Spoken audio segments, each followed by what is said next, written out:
नाही, ह्या प्रकरणामध्ये माननीय मुख्यमंत्री महोदयांनी याबद्दल भूमिका स्पष्ट केलेली आहे. सर्वात प्रथम ही जी कारवाई झालेली आहे ती पोलीस विभागानेच केलेली आहे. जी काही माहिती समोर आली त्यानंतर माननीय मुख्यमंत्री महोदयांनी याच्यामध्ये जी गुप्तता पाळून जी काही पावलं उचलायची होती आणि तो व्यक्ती पळून जाणार नाही याची जी काही खबरदारी घ्यायची होती ती घेऊन माननीय मुख्यमंत्री महोदयांच्या निर्देशानुसार ही कारवाई झाली.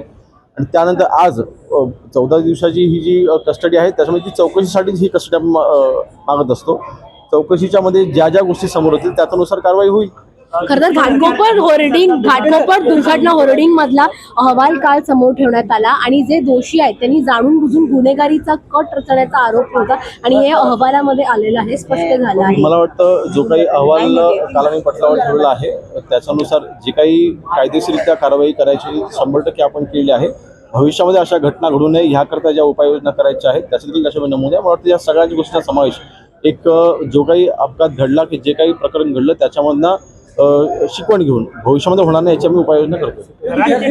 पहला खराब से जुड़ा हुआ मामला है, कई मामले सामने आ रहे हैं इसमें, जैसे राजनीति की जो रेट पड़ी है कहाँ से अंगूठियाँ लेके आते थे और गंदे बेचा करते थे, क्या आपकी इन्वेस्टिगेशन में? देखिए, अशोक खरात के मामले में उस व्यक्ति को कड़क शिक्षा होनी चाहिए. जो भी इन्वेस्टिगेशन में चीज़ें सामने आएंगी उस हिसाब से हम आगे एक्शन लेंगे. 14 डेज़ की जो कस्टडी हमें मिली है, पुलिस को जो मिली है उसमें इंक्वायरी करने के लिए हम ये कस्टडी की डिमांड करते हैं और कस्टडी हमें दी गई है. तो मेरे ख्याल से कस्टडी में इन्वेस्टिगेशन में जो भी चीज़ें सामने आएगी उसके ऊपर कार्रवाई होगी.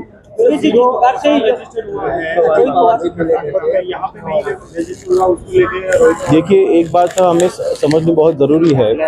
ये एक प्लेन एक्सीडेंट था. जब भी ऐसा कोई एक्सीडेंट होते हैं या फिर वो कार के हो या फिर विमान के हो, प्लेन के हो, तभी इस केसेस में पहले एडीआर फाइल होता है, एक्सीडेंटल डेथ रिपोर्ट फाइल होता है. उस रिपोर्ट के आधार पर इन्वेस्टिगेशन होती है और फिर एफआईआर फाइल होता है. तो मेरे ख्याल से ऑलरेडी सीआईडी की मार्फत उसमें जो भी इन्वेस्टिगेशन चालू है वो जिस तरह से होना चाहिए उसी तरह से चालू है. उस पर किधर भी हमने नेग्लिजेंस हमारा किधर भी है नहीं. तो मेरे ख्याल से ऐसे भी पास्ट में भी महाराष्ट्र में ऐसे कुछ केसेस हुए जैसे हमारे एक्स एमएलए मेटे जी का जो भी डेथ हुई थी, पहले उसमें एडीआर फाइल हुआ था और उसके बाद में एफआईआर लॉन्च हुआ था. तो मेरे ख्याल से थोड़ा पेशेंस रखना चाहिए. रोहित जी की भावना मैं समझ सकता हूँ. उनके चाचा थे, रिलेशन भी था और उनके बहुत ही नज़दीक वो थे. तो मेरे ख्याल से उनके भावना से मैं सहमत हूँ, लेकिन भविष्य में बिल्कुल अजय दादा को न्याय देने की भूमिका में हम भी हैं.